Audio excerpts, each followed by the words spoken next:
or die, comply or die, comply. Welcome to GRC Uncensored, a new podcast designed to elevate real conversations with GRC professionals, auditors, regulators, and those building programs around it. Your hosts Troy Fine and Kendra Cooley, alongside producer Elliot Volkman, guide unfiltered discussions that dig into the reality of how governance, risk, and compliance function, rather than the rose-colored perspective that's fueled by millions in marketing spend. Now, onto your hosts. Hello, and welcome back to GRC Uncensored. I am here with one part of our house. Kendra may or may not be, have parted too much this weekend. We don't know. Anyway, she will hopefully be back next episode. However, we're going to be talking about an important subject. And for that, we have a wonderful guest who has a lot of experience to discuss it and hopefully maybe not have a full boxing match. We will see shortly. So for that, we have Mr. John Santore, who is a FedRAMP and cloud security subject matter expert, but I believe his actual title is a Director of Cyber Acceleration for Constellation GovCloud. But you've been around this space for at least a decade, maybe 2 decades is my guess. John, does that line up?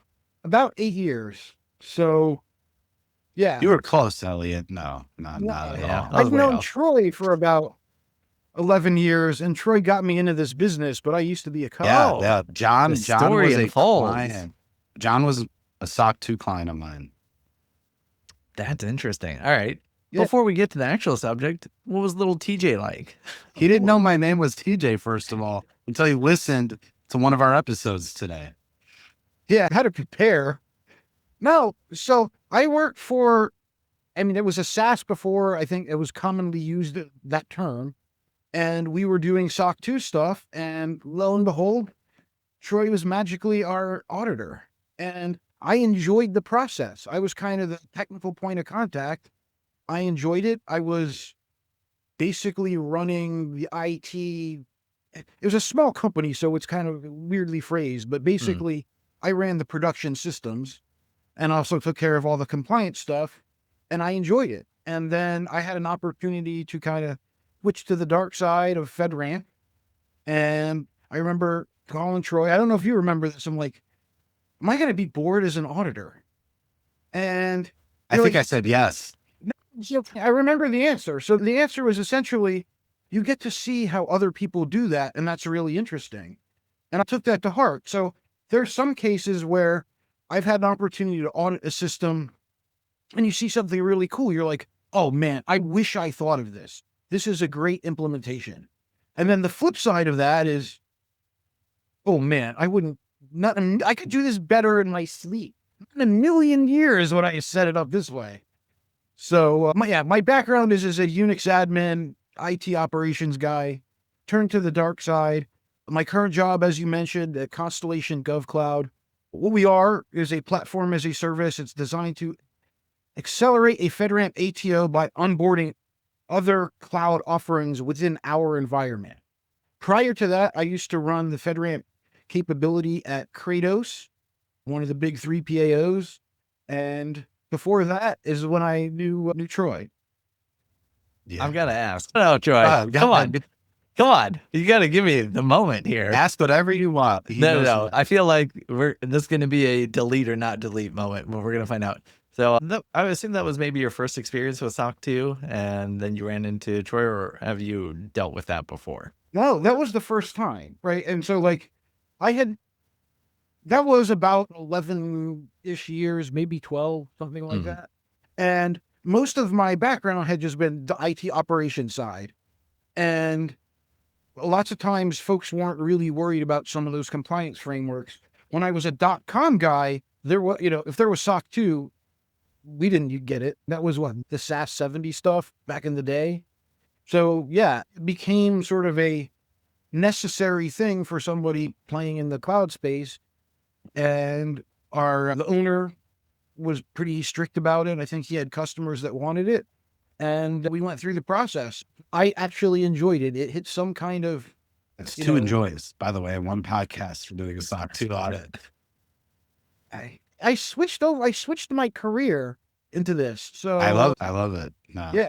I'm sure Elliot has more questions though, if I had to guess. I can see it on his face. No, I'm not going to derail us too much here, but I think the main takeaway here is I don't know you would have gotten that same experience or maybe been in that role if you just slapped in one of those automated GRC compliance platforms. You just would have been like, oh, I'll DIY it and never touch this again. They did it. So I don't think they existed at the time, or at least not in a mature sense. The closest thing we had was a tool called Threat Alert, which we used as sort of a quasi pen test tool. It's more sort of a vulnerability scanner than a pen test. And that was one of our SOC 2 we applied one of the COSO principles to that and used that to fill whatever the pen test thing was. I will apologize. I do not have the COSO principles and the common criteria memorized.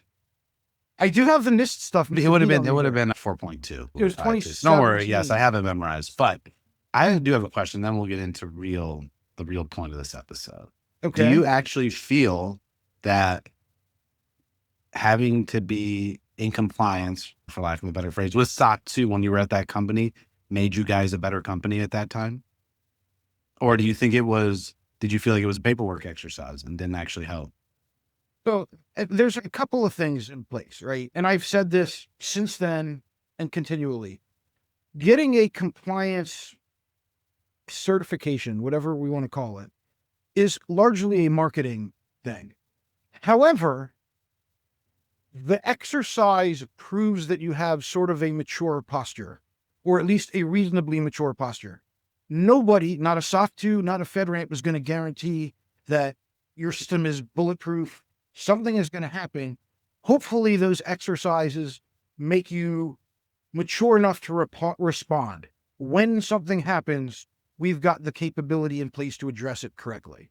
And I think that was very valuable. Yeah. Also, we had customers demanding it. So some of it is you can't even play in this market unless you've got a SOC 2, and in the FedRAMP space, you can't play in the government or government adjacent market unless you've got FedRAMP. Yeah. No, that's fair. But I will always take it to heart that I was actually able to influence a client to become an auditor. I think that's a hard thing to do. And I want anybody else to prove that they can do that, then you can come work for me. If you can do that, you can come work for me. Well, you also have the, dubious distinction of getting me to actually put a picture on my LinkedIn profile. I had just the generic icon. I totally didn't really pay attention to it. And you tagged me in something. I forget what. I'm like, crap. I got to actually. There we go. Made me seem more professional than I wanted to portray myself as. Yeah.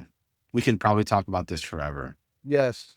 But I hear you got some FedRAMP things that you want to get off your chest. No, I love FedRAMP. Come on, let's just get the story. I love FedRAMP. It's one of my favorite frameworks.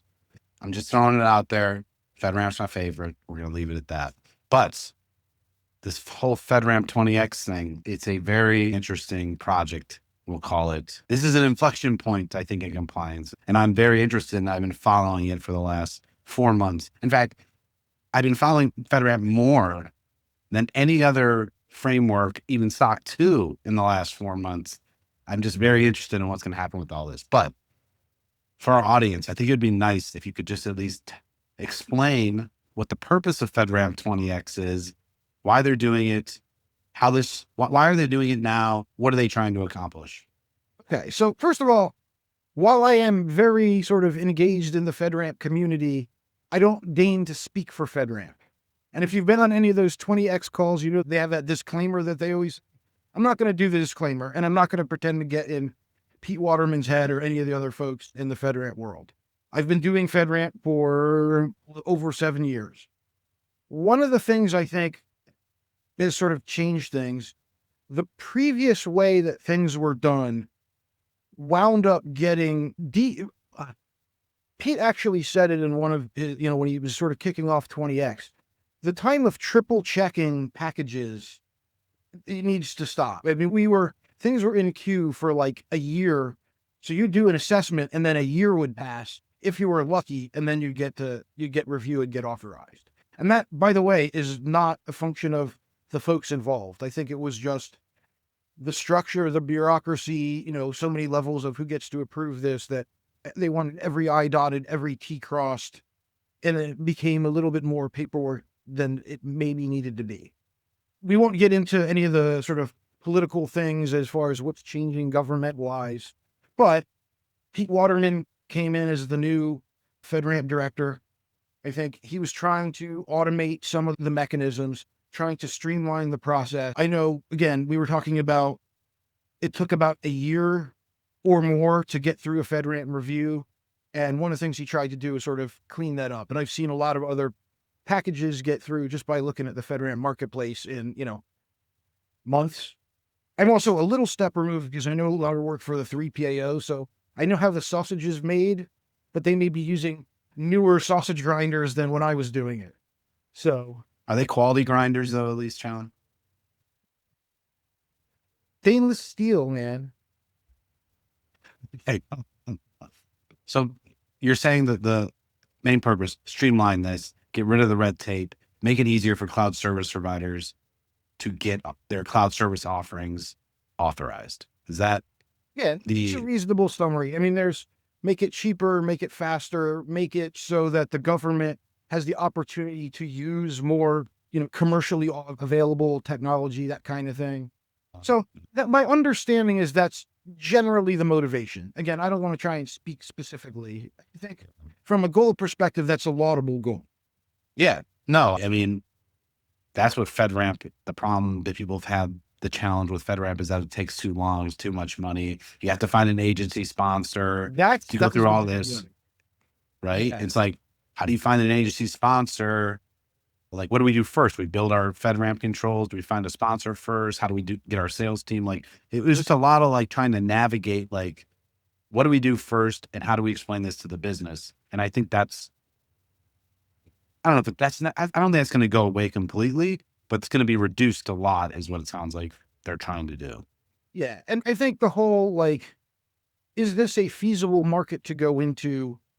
It depends. That was always a company specific thing. Like if you had a on-premise product and you were already in the government space and you kind of were, transferring that to the cloud, that's a different path than you have some cool whiz bang technology that you're currently going gangbusters in the commercial space that you think might be cool to dip a toe into, the federal space. All of those things come into play as to, does this make sense? Yep. What's the chicken or egg? Do I go get the sponsor first? Is there interest in my product? And then you've got some products that are just government only things. You see that a lot with the defense contractor stuff. Yeah. So how are they doing this? What is their plan to change FedRAMP? So again, in a very clear and concise way, can you explain that? I think the idea is by instituting FedRAMP 20x, sort of a new initiative. There's a lot of discussion about, and they've opened these forums up for public conversation, and they're trying to make sure that everything is transparent. All stakeholders have an opportunity to sort of chime in and sort of just discuss issues that are relevant to this. But I think the takeaway is they're trying to shift to packages that can be evaluated through automation. And in particular, they've sort of narrowed down things from the 320 some odd controls for a FedRAMP moderate to about, I want to say 17 KSIs. Off the top of my head, I don't know. And the KSIs, key security indicators, combine some of the other controls. They're focusing on FedRAMP low, which is, I think, 100 and some odd controls. So a lot of it is still in proof of concept phase. Let's try and run with this. Let's see, where do we have hiccups? What can we improve? What helps? What didn't help? That's kind of the idea. So let's back up a minute. KSIs, hold on. I Yes. think everyone needs to understand what this is. So this is where I think FedRAMP is going to change dramatically, and John might differ or some other people might differ. But in my opinion, okay, so John said KSI, key security indicator. I can't explain it, but there's something in some NIST document that says you can group FedRAMP or NIST control 853 controls into capabilities or whatever. I don't understand it exactly. But anyways, that's what they keep saying. And basically they said that we're going to try this with FedRAMP low. So as John said, there's about 110, 120 controls. Well, now if you go to the FedRAMP 20x site and you read through the pilot program, NIST 853 controls are no longer even mentioned anymore, really. And they just mention these KSIs, which are supposed to be based off of NIST 853 controls. How many KSIs are there for low, John? I think it's like, but hold on. I know there's validations, but like 7 to 10 maybe, right? I thought it was 17. I think it's less. So okay, we'll make Elliot fact check this. But anyways, there's like 7 to 10, I'm going to say. And then within each KSI, they have these validations, they're calling them. So for example, under the identity and access management one, I think is one of the KSIs. It has like a little blurb about what the objective of that KSI is. And then maybe there's 7 validations under it. One of them being use strong passwords. That is it. So John, if you're going through a FedRAMP 20x pilot program right now, does your 3PAO just need to test? Use strong passwords, and that is it. And use automated evidence to say, yep, we use strong passwords. Is that what FedRAMP 20x is? Is that an example of what's happening in FedRAMP 20x, to where NIST 853 controls are not even mentioned or actually assessed anymore? I think we have a spot, man. Here's my take on this. Okay. Again, we're in a pilot program. What's going to work? What's not going to work? There's a reason that they're doing FedRAMP low, in that you already don't have, there's, less risk, missile launch less code risk type stuff. Yeah, it's less risk, less danger to the, to the data itself. So part of it is, hey, let's actually do this in low and see what happens. They've invited folks to sort of share sort of the automated reporting of some of these KSIs. And it's interesting to see what has sort of come out of it. On the one hand, they've talked about automated evidence. On the other hand, what I'm seeing, these sort of automated KSI submittals are really a dashboard that says, oh, you mentioned the KSI and, the 7 indicators or whatever. Hey, it's a green, it's a green light dashboard. Hey, this is good. Which is not necessarily the same as I stuck an agent on here. It checked the library and confirmed that this particular crypto library is FIPS validated. So right now it seems a little bit like a dashboard thing. And I think that's a good first step. I've also seen that what they're trying to do with those reports, again, aligned with the KSIs, is to have a 3PAO, third-party assessment organization, or, for non-FedRAMP people, that's the auditor. So they will vet that sort of dashboard and that steps. Not entirely clear how deep they're required to drill into some of those individual validation points. I suspect, however, where you're like, have complex passwords, which is essentially IA5, I'm guessing you're still going to have to apply some of the IA5 stuff, which also references 863 Bravo about. But why? But my question is why? Why would you have to reference that 853 controls if all it says is use strong passwords? I think because you've got me defending a program that I did not write. So no, I guess what I'm asking is, see, here's what I think here's what I'm asking. Okay, I'm just going to throw out numbers, right? Okay, you do a FedRAMP low assessment. I don't know. That might have cost to do that 3PAO assessment $70,000. I don't know. Maybe that's a low number. Maybe that's high. I'm just throwing out 70,000. Now, NIST 853 goes away. Okay, so I'm a 3PAO. All my controls I were assessing kind of have went away. They're not officially in any of the new standards. I'm probably not using any of the right government terminology, by the way. So let's just go with me. But all those go away, and now they have these 7 to 10 validation or KSIs with 60 total validations that aren't very specific. Does a 3PAO like SOC 2? Oh my God. Yes, exactly. And so now the price of that audit or assessment might go down to 30,000. So if we're halving the price of a 3PAO assessment, the only way for 3PAOs to make that up is if more companies come into the market that can do this. So they have to make it easier. If they're going to make it cost less, they have to make it easier for new companies to come in so that the people that are doing the audits can still grow as companies, maintain that revenue, and not banging on Pete's door to say, what's going on here? That's my theory. A lot to unpack there. So first of all, we're in a pilot program. Let's see what happened. You may recall, and maybe not, because I don't think you were following FedRAMP at that point in time, there was a big push to have OSCAL packages. You want to guess where that wound up? I'm not saying that this is going to be the same thing. There's definitely sort of an aspirational quality to it, and it's a laudable goal to pursue. I think when it's actually tested in process and occurring during this pilot, I think you'll see some refinements. Will it reduce the cost of an assessment? Probably.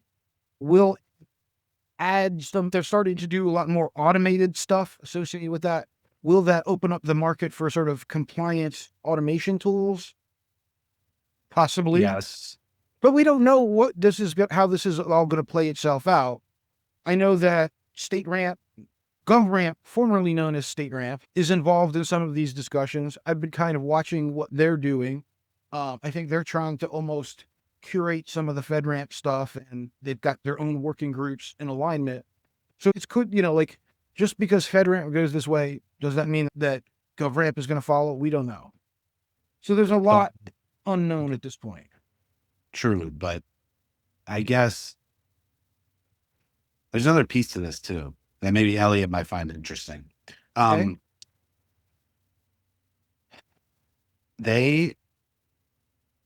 Why are they prioritizing the GRC platforms to go through this pilot program? So the first submission was VAMTA for this. We have our automated evidence. Shellman they were on 3PAO. They reviewed our automated / manual machine readable evidence, whatever they did. And here's our submission. We have it on our trust center. By the way, VAMTA has a trust center, and we can use this to validate everything. And they've come out and said, we're prioritizing GRC platforms. In my opinion, that's because they want the GRC platforms to be authorized so that other companies can leverage these tools as a machine readable format for the continuous monitoring to have their own trust centers. And it all kind of makes it easier, right? It goes back to the streamlining process. So if we have standardized GRC platforms that are authorized to do this, that can do this in a, by the way, cost efficient way for maybe some of these cloud service offerings and providers, then that's what we're going to do. And so I'm seeing the big GRC platforms are really getting into this because I think they see it as a huge market opportunity. And I'm not sure if there's some back stuff going on in the background we're not aware of, but like, it's just odd to me that they would prioritize GRC platforms. I'll leave it at that. Well, not so. Again, everything I say here is speculation. I'm not in that level of loop. I don't know anything about anything either. This is just me doing what our podcast says to do. Okay, be uncensored. I will say, prior to that prioritization, there were other previous things. So at one point in time, they prioritized like AI related tools. So like new technology had an opportunity to apply and sort of get accelerated review. Prior to that, there was other things where you could, for exactly what it was, there was another pilot program it was specifically for a significant change that you could kind of apply to be a part of. So the prioritization thing is not exactly new, and it's not exactly designed, at least I'm not taking it to design, to pick specific solutions. I think it's an attempt at making sure that the various tools that support the overall automated compliance mechanisms in the FedRAMP world are sort of part of the program itself. Yeah. Way back in the early days, I remember at FedRAMP, if you needed a identity provider thing, there was Okta and Duo. And before that, at one point, there was only one of them, which means if you needed to be FedRAMP authorized, you had to use that one thing. So I think they're trying to actually open it up so you're not stuck with one product or another product. And that is good for capitalism. I agree with that. Well, there's also another thing. There's another thing worth mentioning. So in addition to that, the RFC associated with scope of an assessment. So this hasn't been, I think this RFC is still in the comment period. I don't think it's been officially implemented yet. One of the things that's changing there is at one point in time, if you had a FedRAMP service, you could only leverage third-party solutions that were of the same authorization level. So FedRAMP moderate system could only use a FedRAMP moderate third-party service. Looks like that's being at least, drilled into to see if that makes sense. So while the whole GRC packages may be getting a little bit of priority in review, it may not matter if those GRC packages are deemed to not require FedRAMP moderate for a FedRAMP moderate package. That's a fair point. They're yeah. only going to be authorized to low for 12 months as part of this pilot program. However, if they're prioritized for phase 1 for low, chances are they'll be prioritized for phase 2 for moderate. And then once they get to moderate, and we don't know what phase 2 for moderate is going to look like yet. I suspect there will just be more KSIs.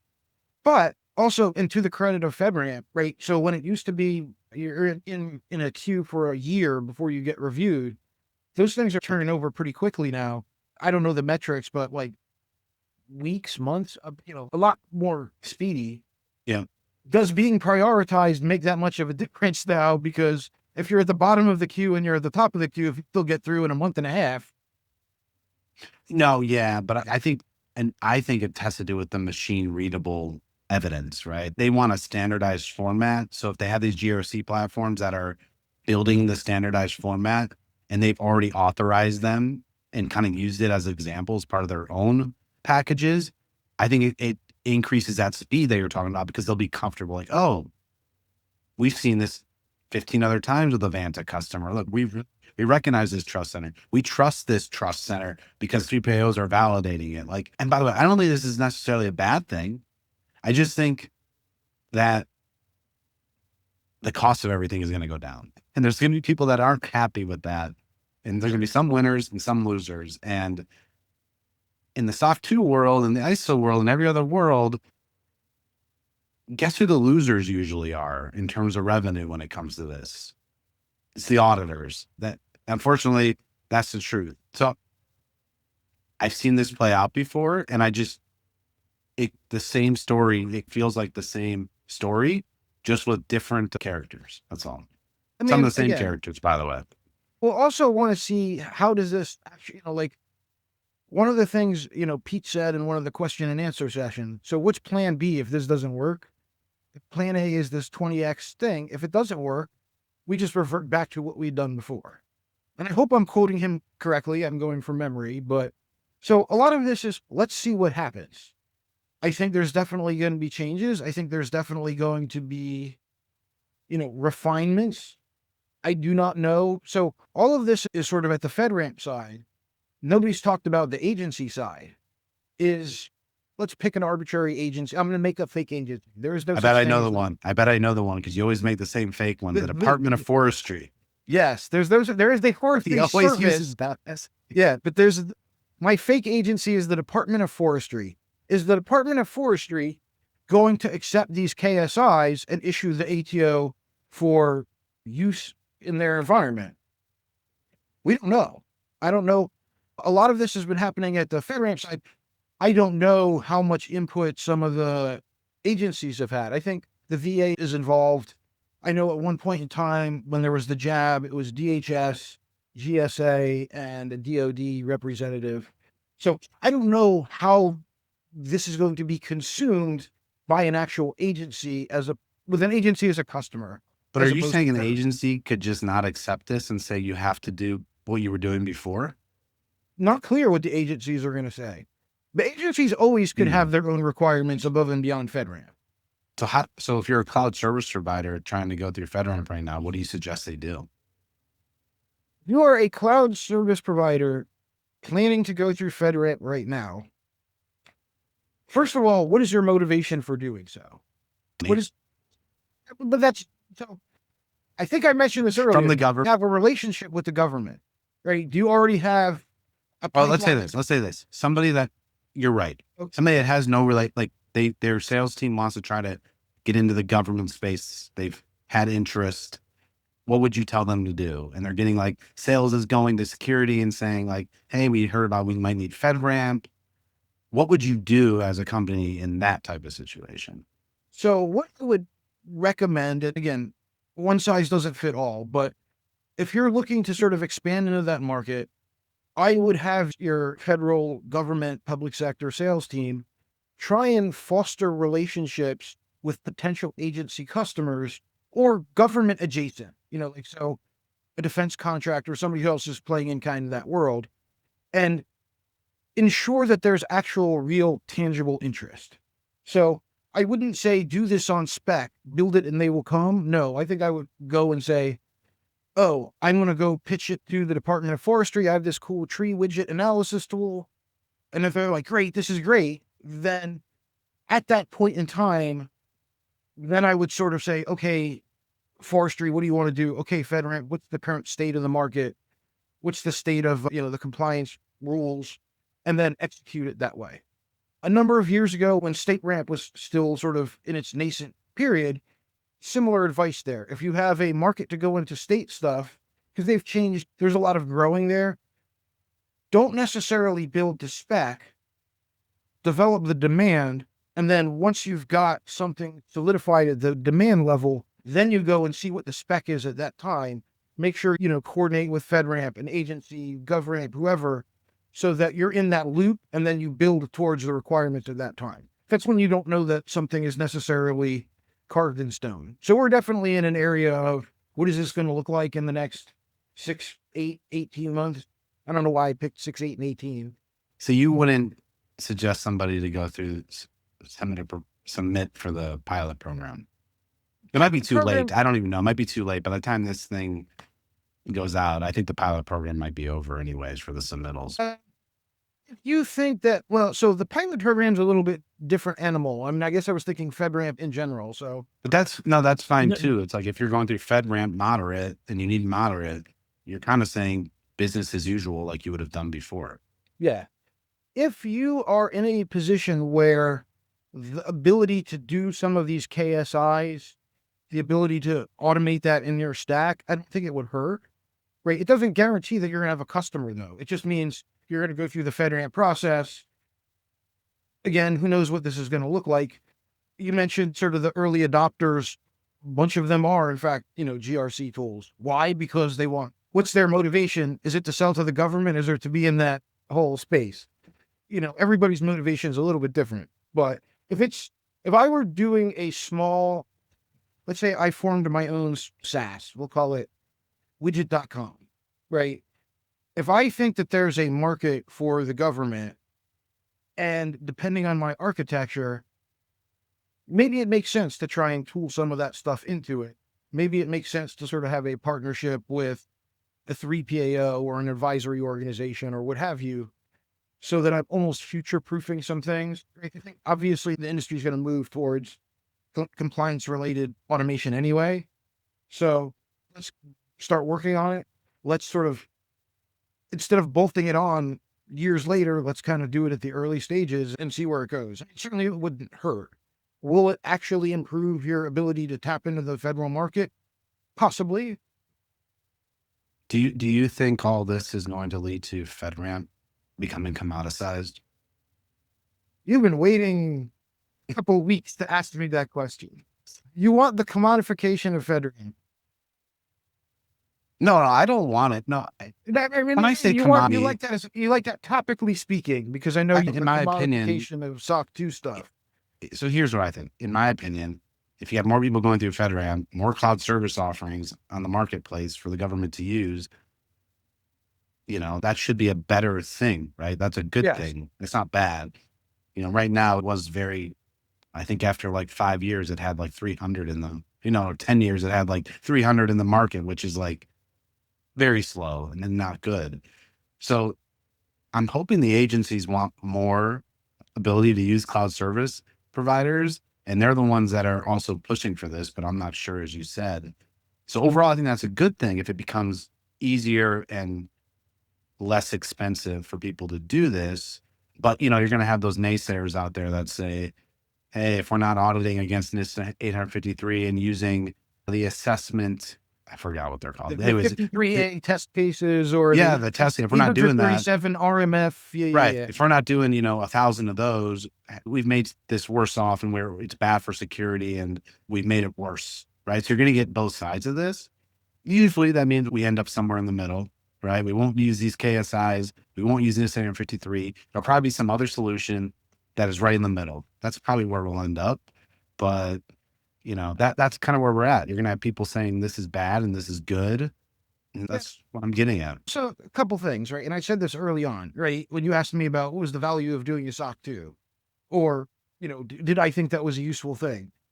One of it is an approval to work in the government space.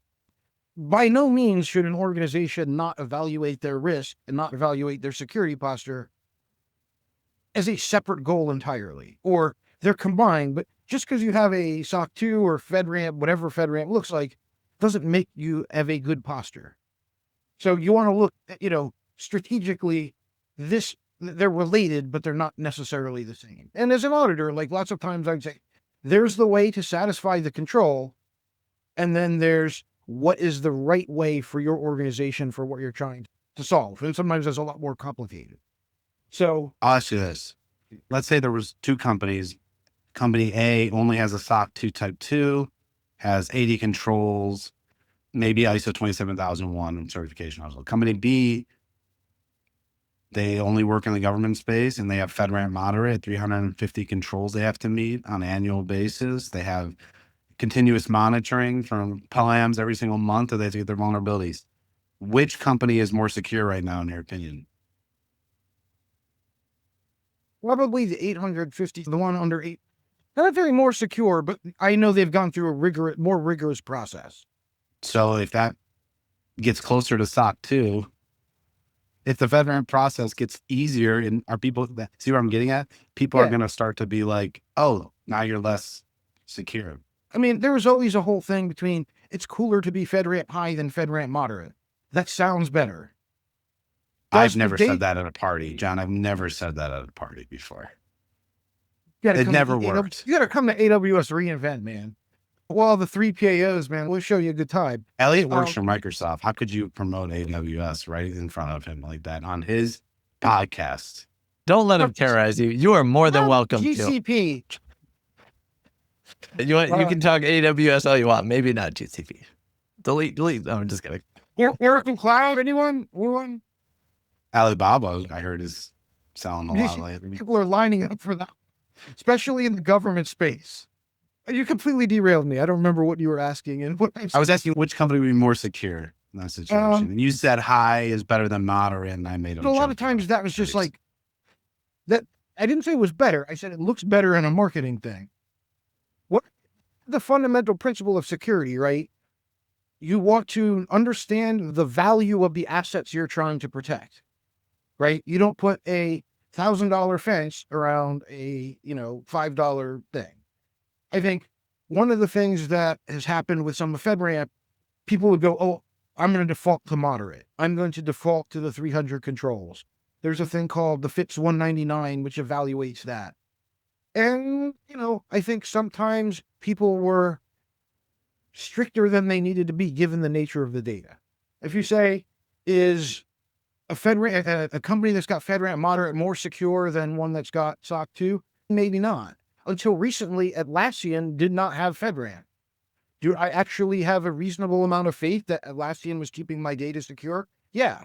And I have no relationship with Atlassian whatsoever, but they're a big enough company. You go on their sort of assurance page or whatever, they've got, I don't know what they had, but, SOC 2, high trust, ISO, all that stuff, right? So you look at like banks. Do banks have FedRAMP? No, you're putting your money there. Do you feel concerned that, pick a favorite, or in Pittsburgh, do you think that your money's at risk at PNC Bank because they don't have FedRAMP? Probably not, right? There's other mechanisms that check that. Really, for what my goal is, what is the appropriate certification? Is it more secure? Is misleading. Because something, do I really need MFA for Facebook? If you're George Clooney, you might need MFA for Facebook. So that is a relatively, There's a lot of beautiful ad things. dollars in there for some companies.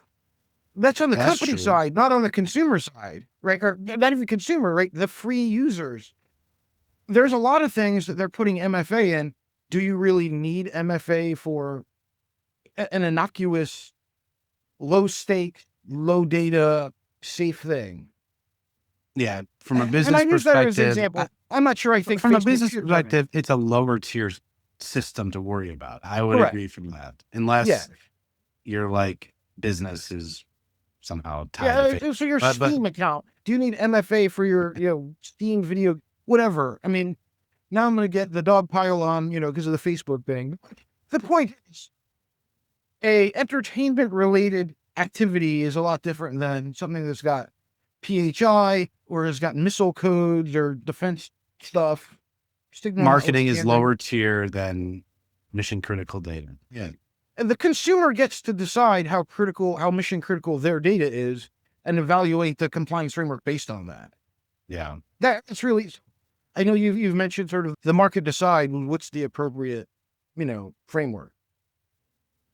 That said, the question you asked is somebody who's gone through 853 at a FedRAMP moderate level more secure than somebody who just has a garden variety SOC? Probably. Probably. It's a lot more rigorous of a process. Just like a bank has to go through their audit stuff, they're probably more secure. But I think we're going to make it less rigorous. But it sounds like to me that I don't know if we'll make it less rigorous. It'll be definitely less rigorous for moderate and high. We just don't know what those look like. But maybe high ends up staying the same because it's very mission critical data and they don't want that to change. So that's a possibility that they do decide low and moderate are less rigorous or less controls than what we were doing before. Maybe high has to stay the same because the risk is just too important. Yeah, or really take a look at the DoD space. So the DoD cloud computing SRG, it's aligned with Rev 5 now for 853 Rev 5. See what they're doing for impact levels 4, 5, and 6. That's where you get it. 6 is, basically classified stuff. See if that changes and that feeds back into FedRAMP. I don't know, right? They lagged FedRAMP by probably about 9 months as far as migrating from Rev 4 to Rev 5. So we'll see if that shifts at that level. You've got a lot of people that play in the government space that also want to play in the DoD space. So if you go the KSI route and FedRAMP low, if your customer is actually in the defense industrial base, is that even going to be usable? So a lot of those things we don't know. Yeah.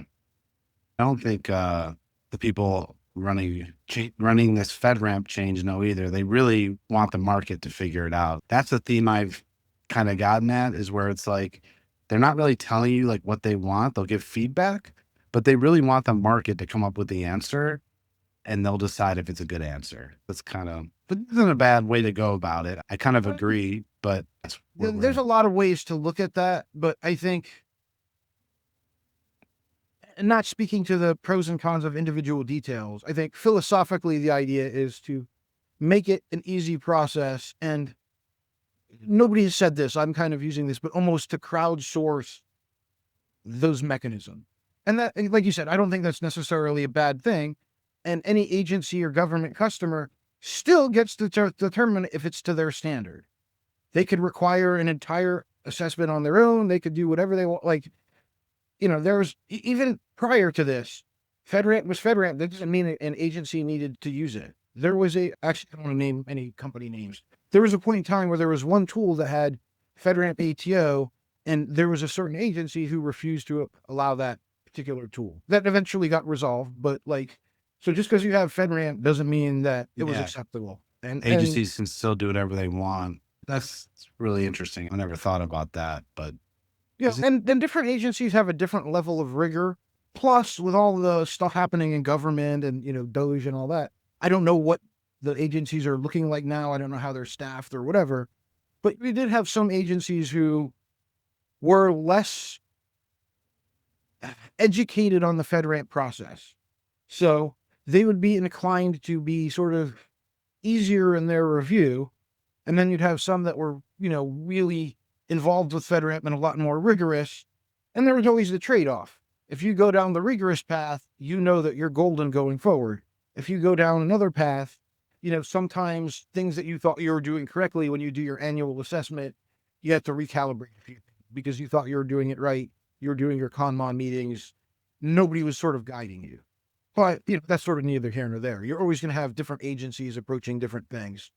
And you said one thing I think is worth mentioning, like, will an agency, customer, there's usually the end customers, which is one part of an agency, and then there's the agency's security apparatus, and they're two different groups. So, like, let's say you're in the Department of Forestry and you're like with the tree guys. They care, right? Then in order to use it, in order to procure this, you have to run it up the chain to the Department of Forestry CISO with their security apparatus, and they do whatever they do. You might wanting to use it doesn't necessarily mean they're going to vet or give it a stamp of approval. Right. Right. That was a quirky thing that we came across a few times. The business users were excited. The security folks were not. So I got one final question. We'll just see yes or no. That's how we're going to end it. Do you think NIST 853 controls go away as part of this when No. the 3PAO is No. doing their assessment? No. I don't know that it'll be applied in the same form. I said it was a yes or no answer, John. My answer is yes, and that's it. The last No, I'm word. kidding. You can No, explain. You can yes, explain. I'm so- kidding. People like to think that controls are black and white. They aren't, right? And the same thing happens here. I don't think 853 is going to go away. I think it may be applied differently. I hope that so there's a thing in sort of the assessor world, the SRTM. I can't remember what it stands for. Basically, it was the risk traceability matrix where you had to go through every single control and test it as an exam and interview test, all the rest of that. It was a really fun process. I mean, it was like 1,400 rows. It is insane. So if that goes away, I'm all for it. But the gist, I think, is the fundamental ideas around most of 53 are good. And I think absent any other guidance, it's not a bad place to start because it's thorough. So it may not be applied in quite the same way, but I think it's still going to be relevant. And nobody's talked about any of the legal underpinnings with FISMA and all the rest of that. So That's true. who knows And how we're that's not gonna going to come talk into play. about that. We are Yeah. not talking about that. But I will say that SOC 2 has very vague criteria. These KSIs are very vague, and you give different interpretations on how auditors do their audits. And we get a very wide range of how audits are done, how an auditor interprets what's required, and all that fun stuff. So I'll leave it at that. When you have vagueness, people take advantage of the vagueness. So I'll put it that way. That's true. And, the FedRAMP, so I expect it will still require the A2LA FedRAMP 3PAO. So instead of AICPA for SOC 2 or whatever the ISO group is, there is a accreditation board. A2LA handles the FedRAMP stuff. Those folks need to be audited on an annual basis and all the rest of that. So I don't know if that's going to prevent it from a race to the bottom with like diploma mill type places. I don't think you're going to see that, but All right. I think it is. I think it could be a race to the bottom. I just think the bottom's a little bit higher than the bottom is high, still high, but it's still a race to the bottom. I'll put it that way. Any closing thoughts, Elliot? What do you think? What do you think about FedRAMP 20x? I have zero thoughts on the subject. Not a single one. I am so glad to be far removed from that equation after having lived that And life you were- like a decade ago. Not interested. You're a better man for it. Exactly. I will say, I think there are probably other factors that I'm willing to suggest could influence or impact these things. It depends on how much attention this particular subject gets, because that seems to bubble up and create chaos. Pointing any particular fingers, but CISA is basically getting a reboot, and anything that touches this world, just saying. I'm with you. We're not going to get into the political stuff, but We don't have enough tequila for that. I will put it this way, that I do think that if we had a different party, things would be a little different with this whole efficiency and reduce this and reduce that and make it faster. I do think there'd be something there, but I just think how drastic it's going and how fast it's going is a direct result of certain things going on in the government. And I will end it at that before I get mail that people don't like me. Yeah, again. We'll leave it at that. We don't want to. That's what we'll leave it at. Cool. Did you enjoy it, though? Did you enjoy the conversation, John? I had a blast. Wait, I'm happy to do this anytime you want. you got one more question. Oh, I never asked it because I was too excited about FedRAMP. But Yeah. I always ask every guest now, what's the last thing they asked ChatGPT or another similar tool? I asked ChatGPT. Well, first of all, ChatGPT's had problems today. So if you look at the status page, it's been kind of quirky. That said, in and around those periods of intermittent inaccessibility, I have been trying to use it to help me code Lambda inventories at AWS. How's If you that wanna going? know- Well, it's not going well because it's unavailable or something, but So You- I find the coding mechanisms, this is the first time I played with it. And historically, I'm not a coder, right? But as a Unix sysadmin doing some shell scripts, I found it to be pretty impressively good, honestly. I think the other question I asked had to do with, is my nest cam with the chickadees, are they going to fledge today? They're sort of poking around at the birdhouse hole, so. nice. Well, it's kind of funny. I don't know if you saw the Anthropic CEO's posts and No. statements about AI recently. What'd he say? Well, just because you said that the coding was so good. I mean, he pretty much is saying that white collar workers are really in trouble, and we need to do something as a government to kind of get this to go a certain direction so that we don't have mass layoffs and people losing their jobs because of AI, and entry level jobs are most likely going to get drastically hit by all this. This is coming from the CEO of Anthropic. So AI when you is a say that, tool. like, it did it really well, you might have either had to figure out how to do that yourself before or hired somebody to do that before. I don't know. So, okay. Number Just saying. one, AI is a tool like anything else.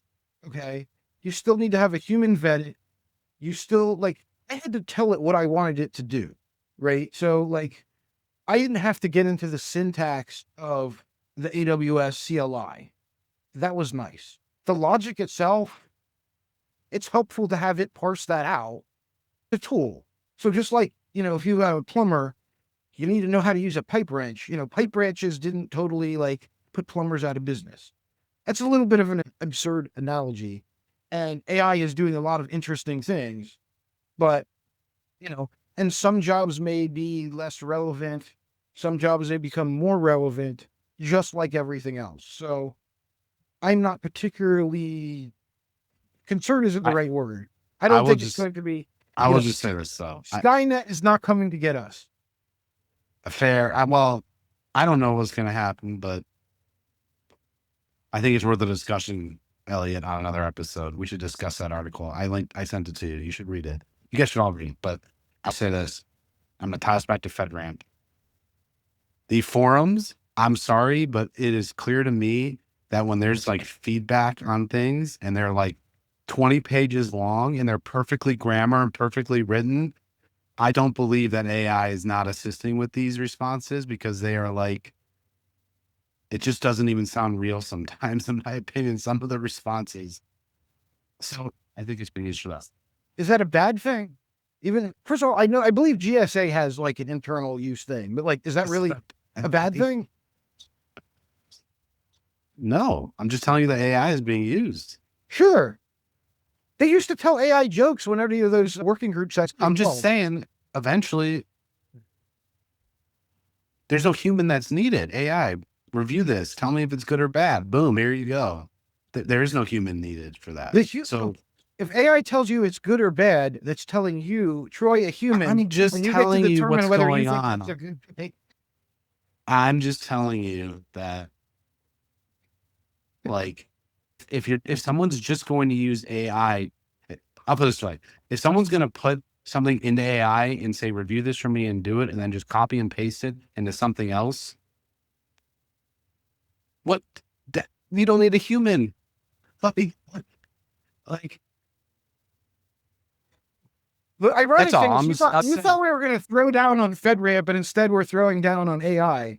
But my thought there is you've got 2 or 3 key pieces of information wrapped in a bunch of like prose. So you're basically taking the key pieces of information that you put into AI, you have it translated into, a document. You copy that document over to a reader who's going to read that document and then find the 2 or 3 salient points, which maybe means the English language will go away and we'll just take, atomic units of information. all I'm and telling you transcript is you could talk to everyone, and they're just gonna be like, everything you just said.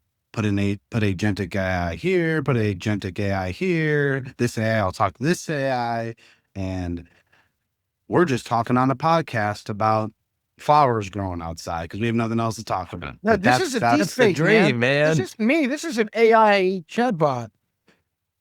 Yes, we might just be AI. All right. Now we're AI doomsayers again. I flip back and forth, by the way. Oh, the Anthropic guy said, I'm not an AI. This was interesting. The CEO said in there, he's like, I'm not a doomsayer about it. I'm a truth sayer about it. Yeah. So he is just telling you the truth. An AI place? Anthropic. Yes. Yeah.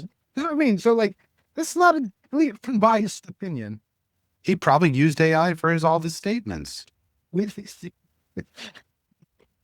Probably. I mean, it's probably not even in them. Yeah. He probably asked it, hey, how do I get a good sound bite, but sound counter to my own interest? On a virtual CEO.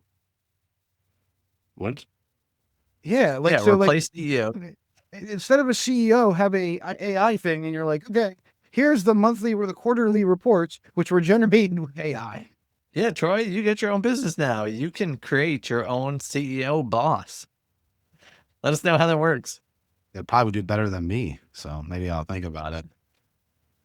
We took up a lot of time, but it was a fun episode, John.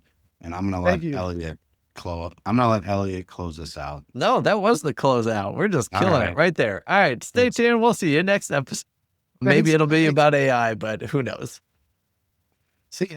Thank you for listening to GRC Uncensored, the podcast, where Troy and Kendra know their shit, and our producer just talks shit. To learn more about GRC, go to grcuncensored.com, subscribe to our newsletter, or join our community on Reddit. Viewpoints expressed during the show do not reflect the brands, employers, or companies of our hosts, guests, or sponsors.